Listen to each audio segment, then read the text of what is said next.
How did people survive cold nights in the Victorian era? You will be shocked when you learn what they had to do to survive. Imagine Victorian England as we know it from books and movies. It seems as if the air is filled with the smell of coal, horses' hooves clatter on cobblestones, and cozy gas lamps glow in the windows of houses. We imagine gentlemen in top hats and ladies in flowing dresses engaged in leisurely conversation over a cup of tea. But behind this facade of industrial prosperity and strict morals lay another reality. It was a world where cold was not just weather, but a constant, silent enemy that penetrated every home. For millions of people, the fight against this enemy became the main purpose of their existence. Their main battlefield was the night, and their only weapon was the warmth of human bodies. They shared a bed not because of cramped apartments, but because it was the only way to survive until morning. Watch the video to the end to learn how the nighttime chill turned the family bed from a place of rest into a last refuge from the cold, and what the true price of a woman's warmth was in this icy world.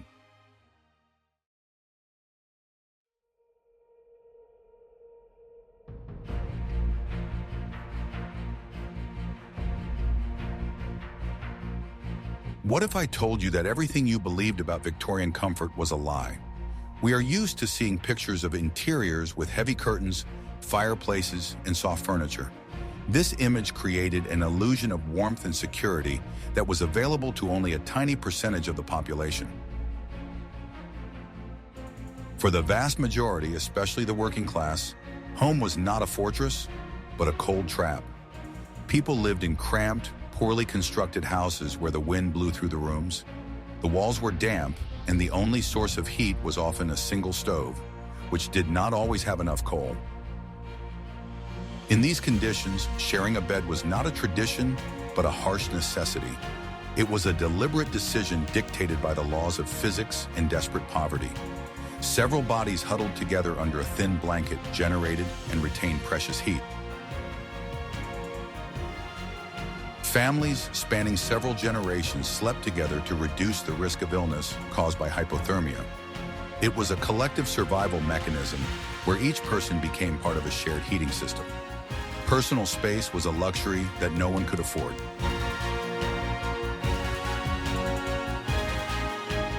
Women played a key but unenviable role in this system. They were not just mothers and housewives, but living sources of heat. It was often their bodies that served as hot water bottles for other family members. This everyday fact completely changes our perception of the era. It shows that behind the glamour of the Industrial Revolution lay a daily exhausting struggle for basic survival. Comfort was a commodity that was only available to the wealthiest. The concept of family took on a completely different meaning. It was not so much a social union as a thermal circuit, a closed system trying to conserve its energy. People were forced to sacrifice their personal boundaries for the common goal of not freezing. Money was spent on food and rent, leaving almost nothing for fuel. Therefore, people themselves became the cheapest and most accessible fuel. This grim calculation was the basis of life for millions. Thus, a shared bed is not a sign of backwardness, but a vivid example of adaptation. People used the only resource they had in abundance, themselves. It was a quiet, invisible war against the cold that was fought every night. I'm really interested to hear your thoughts. What do you think about this sharp contrast between the facade of the era and its everyday reality? Let me know in the comments.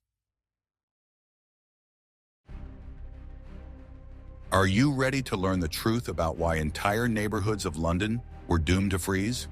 The Industrial Revolution caused a massive influx of people into cities. Rural residents went in search of work in factories and plants, leading to a population explosion. Cities grew spontaneously and chaotically, without any plan. Neighborhoods of cheap housing for workers sprang up around factories like mushrooms after rain. These houses were built as quickly and cheaply as possible, without regard for the comfort and health of their future inhabitants. The walls of such houses were often built with a single layer of brick, without any insulation. Cheap porous bricks absorbed moisture like a sponge, making the rooms damp and cold. In winter, the walls froze through, covered with frost on the inside. The windows were another source of constant cold. Huge single panes of glass without sealed frames let in icy drafts. It was almost impossible to seal all the cracks, and the wind blew freely through the rooms. The heating was primitive and inefficient. At best, there was a small fireplace in the room, which only heated the tiny space in front of it. Most of the heat literally flew out the chimney along with the smoke. The layout of the dwellings also contributed to heat loss. Long corridors, high ceilings, and the absence of vestibules created ideal conditions for drafts. Architects and builders of that time simply did not think about energy efficiency. As a result, entire neighborhoods turned into stone freezers. The temperature inside the rooms in winter was often only a few degrees higher than outside. People lived in conditions that we would consider extreme today.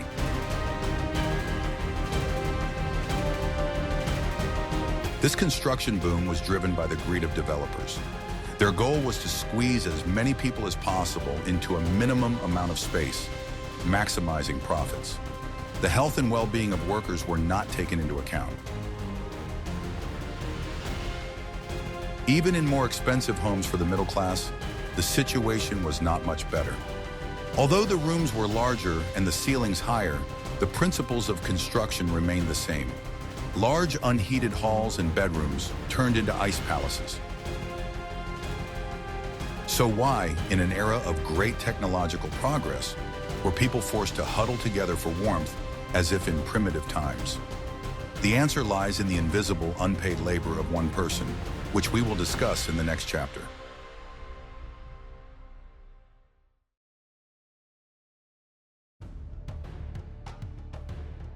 I will reveal the most closely guarded secret of the Victorian family. It was a woman whose day began long before dawn in a completely freezing room. She was the first to get up to light the fire in the hearth, if the family was lucky enough to have fuel for the day. Her hands were always cold, and her body was accustomed to the chill. Her every step was aimed at fighting the cold that penetrated the house. She was the first line of defense in this daily war. It was the woman who was responsible for making sure that all the cracks in the windows and doors were plugged with old rags. She constantly fought against the drafts that negated all efforts to heat the room. This work was endless and thankless. Cooking was also part of this struggle. Hot food provided not only calories but also precious warmth. The steam from the boiling pot was one of the few sources of moist heat in the frozen house. She was constantly mending and patching clothes, trying to add an extra layer of protection against the cold. Every piece of fabric counted. Old clothes were not thrown away, but turned into patches or patchwork quilts. In the evening, when the family gathered together, everyone instinctively huddled close to her. She was the center of this little human campfire. Her body, warmed by a day's work, became a source of heat for the rest. At night, her role became even more important. In the shared bed, she often took the coldest place, at the edge, taking the brunt of the cold from the wall. She warmed others with her body. She was the last to go to bed, making sure that the fire in the hearth was safely extinguished and that everyone was covered. Her sleep was restless and sensitive. She had no right to proper rest because the survival of the whole family depended on her. This exhausting, round-the-clock work was not considered labor. It was perceived as a natural female duty. No one thanked her for keeping them warm and healthy. Thus, a woman was not just a housewife, but a living element of the heating system. She gave her energy, her warmth, and her health without reserve. And this sacrifice remained completely invisible to society.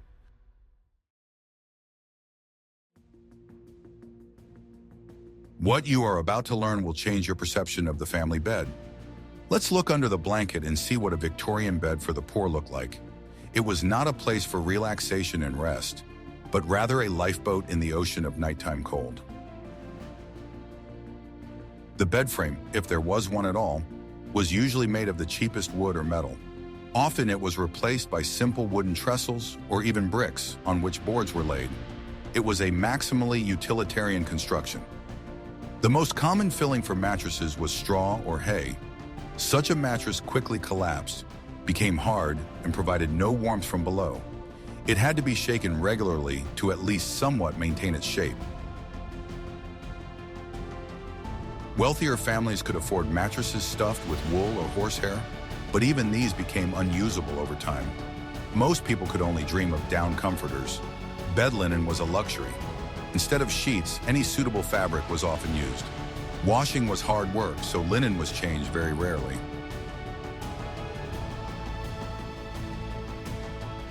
The blanket was the most valuable item. Most often, there was only one blanket for the whole family, thin and worn out. It was made of coarse wool or sewn from hundreds of small patches collected from everywhere. People slept under such blankets in their daytime clothes. Taking them off was unthinkable, as it meant losing precious warmth. Clothes served as an additional layer of insulation. There were often no pillows at all. They were replaced by rolled-up clothes or simply by one's own hands placed under the head. Comfort was the last thing on people's minds. 4 to 8 people could sleep in one such bed.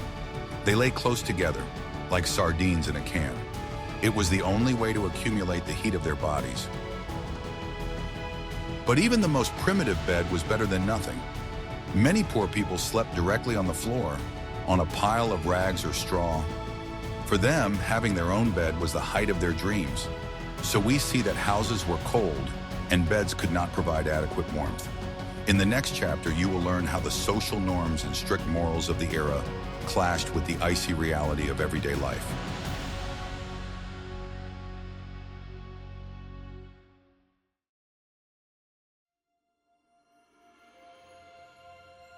The Victorian era is known for its strict moral code.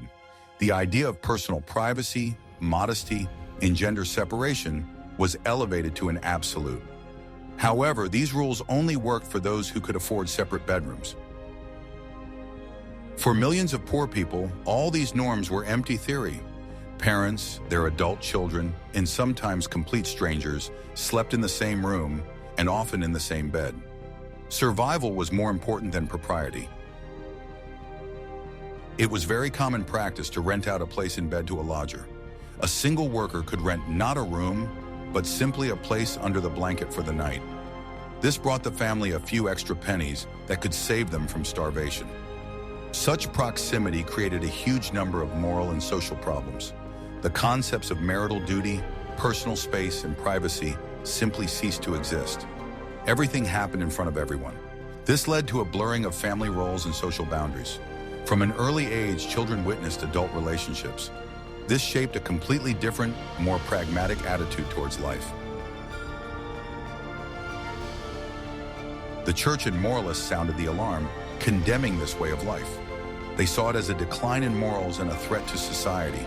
However, they did not offer any real solution to the problems of poverty and cold. Women in such situations found themselves in the most vulnerable position. They were forced to share their intimate space not only with their husbands, but also with other men. This created constant tension and a feeling of insecurity. Men, in turn, perceived this situation as humiliating.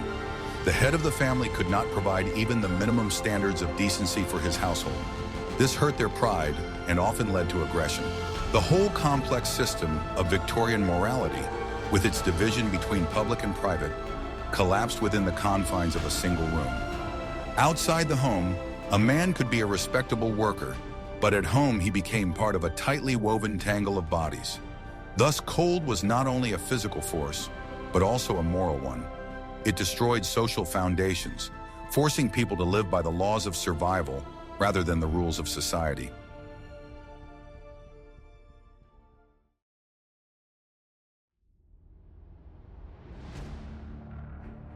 What if I showed you the hidden rules that operated behind closed doors? Even in such a confined space as a shared bed, there was a strict hierarchy. Each person's place under the blanket was determined by their status, age, and gender. The best, warmest place in the center of the bed usually went to the main breadwinner, the father of the family. His health and ability to work were the key to the survival of everyone else. Therefore, his comfort, albeit relative, was given top priority. Next to him were the smallest and weakest members of the family. They needed warmth the most. They were literally surrounded by the bodies of adults to protect them from hypothermia. The woman, the mother of the family, often found herself in the most disadvantageous position. She was given the place at the edge, where it was coldest. With her body, she closed the thermal circuit, protecting the rest. If there were elderly relatives in the family, their place was also determined by their contribution to the family. A grandfather who was able to work could sleep in the warmth, while a frail grandmother had to sleep on the cold edge. It was a cruel but pragmatic calculation. A lodger who paid for his place also had certain rights. His position in bed depended on the size of his payment. The more he paid, the closer to the center he could lie. This nighttime hierarchy was a silent reflection of daytime social roles. Those who had more power and brought in more income during the day received more warmth at night. It was an unwritten law. Position in bed could be a source of dispute and conflict. Everyone fought for every extra inch of space and every bit of warmth. At night in the dark, all social masks fell away.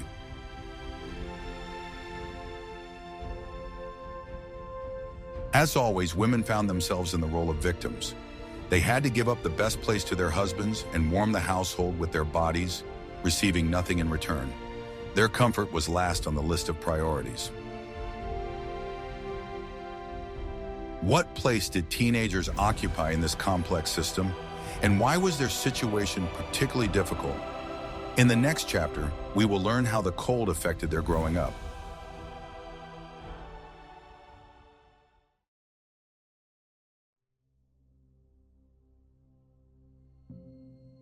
Coal was the lifeblood of the Industrial Revolution, but for ordinary people, it was a luxury. The cost of coal and firewood was prohibitive for a working-class family's budget. Often, a month's wages barely covered the cost of rent and meager food. Buying coal was a big event. It was not bought in bags, but in small portions, a few logs or scoops at a time. Every crumb of coal was counted and used as sparingly as possible. The fire in the hearth was lit only on the coldest days and only for a few hours. Its purpose was not to heat the room, but to enable the preparation of food. Heating as such was out of the question. Women were the main administrators of this scarce resource. They had to stretch a small pile of coal for as long as possible. It depended on their skill whether there would be even a little warmth in the house. People used every opportunity to get free fuel. They collected wood chips at construction sites and coal dust from the railroad. It was illegal and dangerous, but hunger and cold pushed them to take the risk. Garbage was often used as fuel. Anything that could burn was thrown into the fire. Old furniture, rags, waste. This led to the formation of toxic smoke, which filled the already unhealthy atmosphere of the dwelling. When the fuel ran out, the only source of heat was the people themselves. The family would gather in one room, huddling close together. This was how they tried to preserve what little heat remained. Night was the hardest time. Without a fire, the room quickly cooled to the outside temperature. That is why sharing a bed was not a choice, but the only salvation. This fuel poverty was one of the main reasons for the high incidence of disease. Constant hypothermia weakened the immune system, making people vulnerable to colds, tuberculosis, and other ailments. The cold was a silent killer. The paradox of the era was that a country standing on coal could not heat its citizens. The wealth extracted from the earth passed by those who extracted it. They froze sitting on a mountain of coal.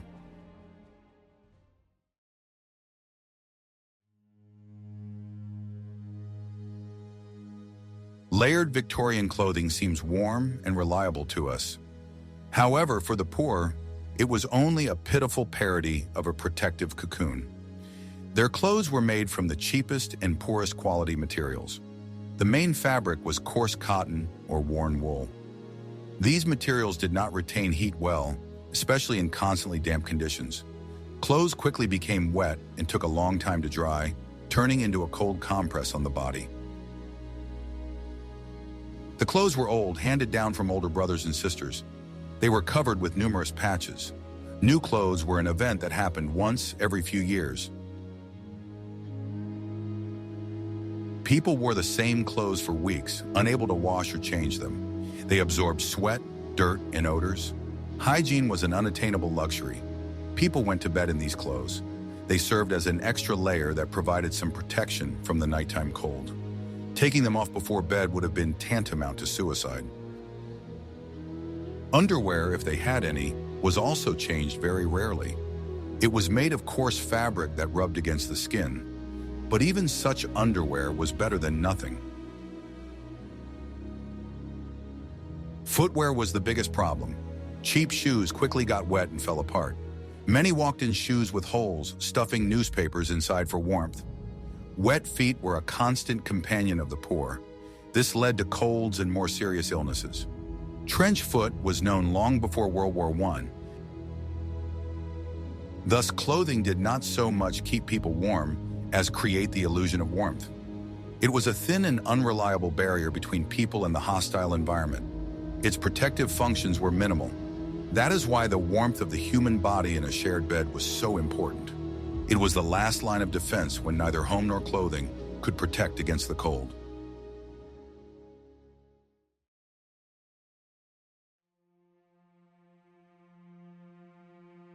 Living in constant cold and lack of personal space left a deep mark on people's psyche. It formed a special type of personality, resilient, pragmatic, but devoid of many emotions.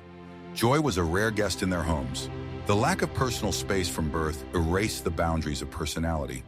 People got used to perceiving themselves not as individuals, but as part of a collective.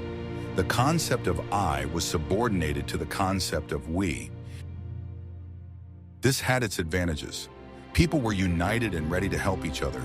Solidarity and mutual assistance were not just nice words, but a condition for survival.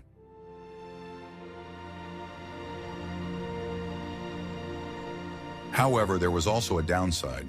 Being constantly in the public eye killed modesty and sensitivity. People became more rude and thick-skinned. The constant struggle for warmth and food created tension and conflict. Quarrels in families were commonplace. Accumulated fatigue and irritation were taken out on those closest to them. Women suffered the most. They bore the burden of responsibility not only for the physical, but also for the emotional well-being of the family. They had to resolve conflicts, comfort and support others without any support themselves. The attitude towards one's own body was purely utilitarian. It was perceived not as a temple of the soul, but as a tool for work and a source of warmth. Its needs for comfort and rest were ignored. People's dreams and aspirations were very down to earth. They did not dream of wealth or fame, but of a warm room, hot food, and dry clothes. These were simple human desires that remained unattainable for most. This survival mentality was passed down from generation to generation. Children absorbed it with their mother's milk. From an early age, they understood that the world was a cold and hostile place where you could only rely on yourself and your family. Thus, the cold shaped not only the way of life, but also the character of entire generations. It tempered people, but at the same time made them bitter. It was a high price to pay for survival in the industrial paradise.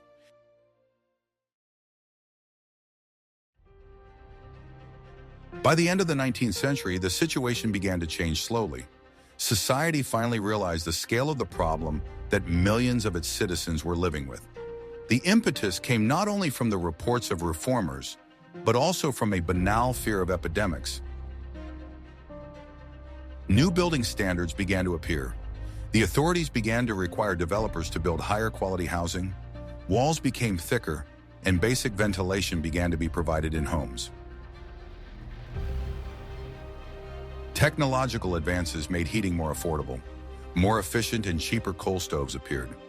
Central heating began to be installed in middle-class homes. Improvements in the public transport system allowed workers to settle further away from dirty industrial centers. The first suburbs began to appear, offering more spacious and healthier housing. The pressure on city centers began to ease. Wage growth and the development of the trade union movement gave workers the opportunity to spend more money on household needs. They could afford to buy more coal and warm clothes. The standard of living was rising, albeit slowly. Public consciousness also changed. Ideas about hygiene and healthy lifestyles began to penetrate all strata of society. People began to understand the importance of cleanliness, fresh air, and personal space. The role of women also began to be rethought. The nascent women's rights movement began to argue that women's labor and health were valuable. The idea that women should sacrifice themselves for their families began to be questioned. Of course, these changes took place very slowly and unevenly. For many decades, millions of people continued to live in cold and cramped conditions. But the direction of development had been set. The era when people were forced to sleep together in order to survive was coming to an end. Sharing a bed out of dire necessity gradually became a grim memory of the past. Collective survival was replaced by an era of individual comfort. The story of cold nights and shared beds is an important reminder. It tells us that behind every technological breakthrough and economic growth, there are always real people with their basic needs for warmth, safety, and dignity. We have journeyed through the cold and uncomfortable rooms of the Victorian era to understand what lay behind the facade of a great empire. The shared bed was not just an everyday object, but a symbol of an entire era, an era of desperate struggle for survival. This is a story about how cold weather shaped not only architecture and everyday life, but also human relationships, morals, and the very structure of the family. This story particularly highlights the oppressed position of women, who were the silent and invisible guardians of family warmth. Their bodies, their labor, and their sacrifices were the foundation on which the fragile well-being of millions depended. It is a reminder of the price that had to be paid for the simple things that we take for granted today. What other hidden and obscure aspects of history would you like to explore with us? Suggest topics for future videos that you would like to see on our channel in the comments. And don't forget to subscribe so you don't miss new episodes.